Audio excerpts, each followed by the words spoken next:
महाभारत की 3 ऐसी प्रतिज्ञा जिसने पूरे के पूरे महाभारत को बदल कर रख दिया। आखिर किस किस ने ली थी सबसे भयानक प्रतिज्ञा। दोस्तों, स्वागत है आपका हमारे चैनल पर। वीडियो में आगे बढ़ने से पहले हमारे चैनल को सब्सक्राइब अवश्य करें, साथ ही बेल आइकन जरूर दबाएं। चलिए करते हैं ज्ञान की बात। रघुकुल रीत सदा चली आई, प्राण जाए पर वचन न जाए। कहते हैं क्षत्रिय कभी अपनी प्रतिज्ञा नहीं तोड़ते, क्योंकि अगर ऐसा ना होता तो शायद कभी महाभारत का युद्ध ही नहीं होता।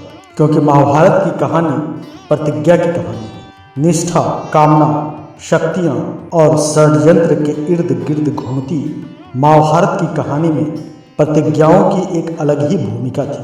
कुरुक्षेत्र की रणभूमि पर इन प्रतिज्ञाओं ने ही युद्ध किया।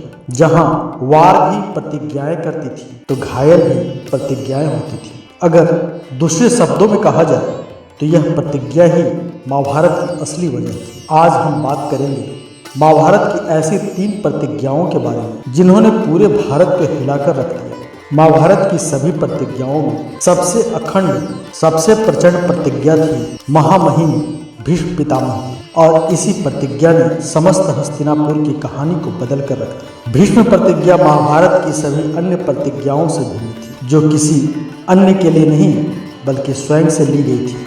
किसी को मरने या मारने या किसी को बदलने के लिए नहीं, बल्कि अपने पिता के प्रेम में भीष्म ने प्रतिज्ञा ली थी। गंगा पुत्र भीष्म राजा शांतनु और गंगा के पुत्र थे, जो अपने पिता से बेहद प्यार करते थे। एक दिन शांतनु को मछुआरे की कन्या सत्यवती से प्रेम हो गया। प्रेमवश शांतनु विवाह का प्रस्ताव लेकर सत्यवती के घर गए, जहाँ सत्यवती के पिता ने यह प्रस्ताव रखा कि अगर वह उनकी पुत्री की संतान को राजा बनाएंगे तभी वह शांतनु से उनका विवाह करवाएंगे। राजा शांतनु अपने पुत्र से बेहद प्रेम करते थे। वो अपने पुत्र का अधिकार किसी और को नहीं देना चाहते थे, इसलिए दुखी होकर शांतनु वापस लौट आए।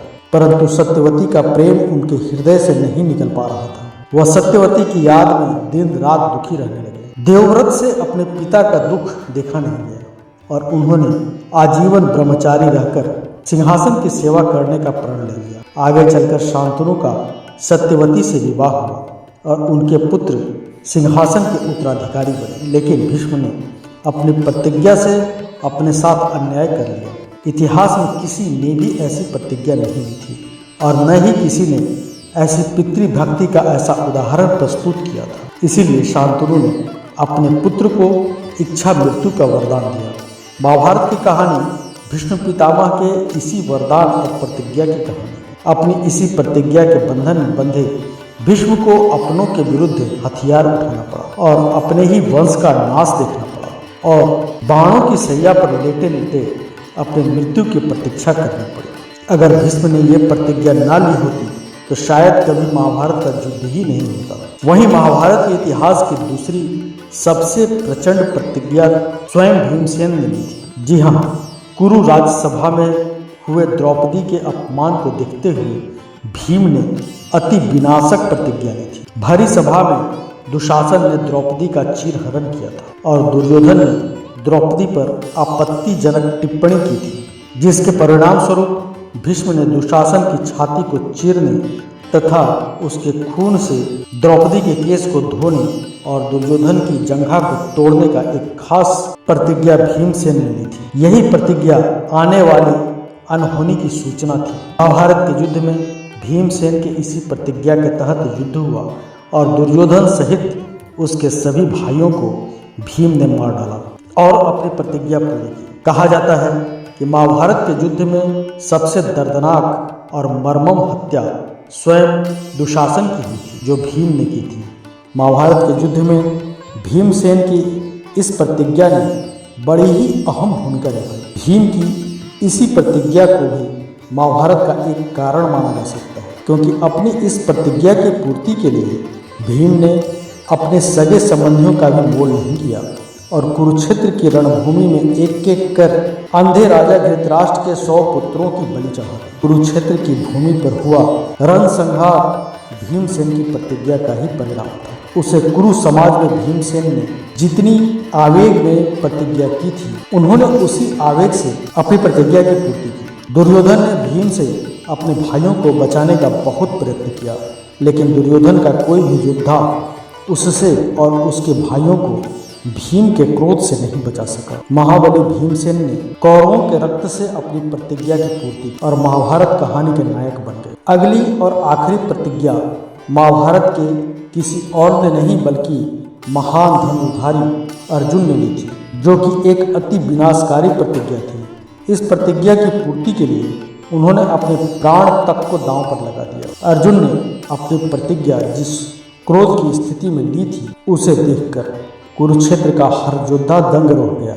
लेकिन कौरव जोश और उत्साह से आगे बढ़ रहे थे। जब अभिमन्यु वीर गति को प्राप्त हुआ तब सिंधु नरेश जयद्रथ ने अन्य पांडवों को द्वार पर ही रोक दिया। जयद्रथ की वजह से ही पांडव अभिमन्यु की मदद से चूक गए थे और अभिमन्यु वीर गति को प्राप्त हो गए। जब इस बात की खबर अर्जुन को लगी तो उनके पुत्र की मृत्यु का कारण जयद्रथ है, उन्होंने यही माना और वह अत्यंत क्रोधित हो गए। अर्जुन ने यह प्रतिज्ञा ली कि अगर वह अगले दिन युद्ध में जयद्रथ को न मार पाया तो अग्नि समाधि लेकर अपने आप को जलाकर खाक कर डालेंगे। अगले दिन युद्ध में दुर्योधन ने जयद्रथ की सुरक्षा बढ़ा दी। पूरा दिन बीत गया, अर्जुन जयद्रथ को मारने में बिल्कुल भी सफल नहीं हो पाया। इस बात से जयद्रथ साथ ही साथ सभी कौरव प्रसन्न थे, लेकिन यहाँ पर भी भगवान श्री कृष्ण की लीला थी। उन्होंने अपने सुदर्शन चक्र की सहायता से सूर्य की रोशनी को रोक दिया, जिस कारण सबको लगा कि अब रात्रि का अंधकार होने वाला है। जयद्रथ प्रसन्न होकर अर्जुन के सामने आ गया और इस तरह महादेव से मिले हुए पाशुपत अस्त्र की सहायता से अर्जुन ने जयद्रथ का सर धड़ से अलग कर दिया। लेकिन जयद्रथ के पास भी एक अनोखी ताकत थी, या आप उसे वरदान भी कह सकते हैं, जो स्वयं उनके पिता ने उन्हें दिया कि अगर कोई भी मनुष्य जयद्रथ को मारने का प्रयास करेगा तो वह भी जयद्रथ की भांति ही मारा जाएगा। जयद्रथ का सिर सिर्फ उनके पिता के आगे ही गिरना चाहिए। पाशुपत अस्त्र की सहायता से अर्जुन ने ऐसा ही किया। जयद्रथ को मारकर अर्जुन ने न सिर्फ अपनी प्रतिज्ञा पूरी की बल्कि अपने पुत्र अभिमन्यु की मृत्यु का बदला भी लिया। पितामह भीष्म, महाबली भीमसेन और अर्जुन की इन प्रतिज्ञाओं को महाभारत की सबसे प्रमुख प्रतिज्ञाओं में से एक माना जाता है। 3 प्रतिज्ञाओं ने न सिर्फ महाभारत की कहानी को प्रभावित किया बल्कि इसका प्रभाव कुरुक्षेत्र की रणभूमि पर भी दिखा। कोई ऐसी प्रतिज्ञा जो हमसे छूट गई हो लेकिन आप उसके बारे में जानते हो तो प्लीज़ हमें कमेंट बॉक्स में ज़रूर बताएं। आपके हिसाब से महाभारत की सबसे भीषण और दृढ़ प्रतिज्ञा कौन सी थी, यह भी आप हमें ज़रूर बताएं। वीडियो अगर आपको अच्छी लगी तो वीडियो को लाइक करें, हमारे चैनल को सब्सक्राइब करें और ज़्यादा से ज़्यादा शेयर करें। मिलेंगे अगली बार एक नई खास वीडियो के साथ, तब तक के लिए धन्यवाद।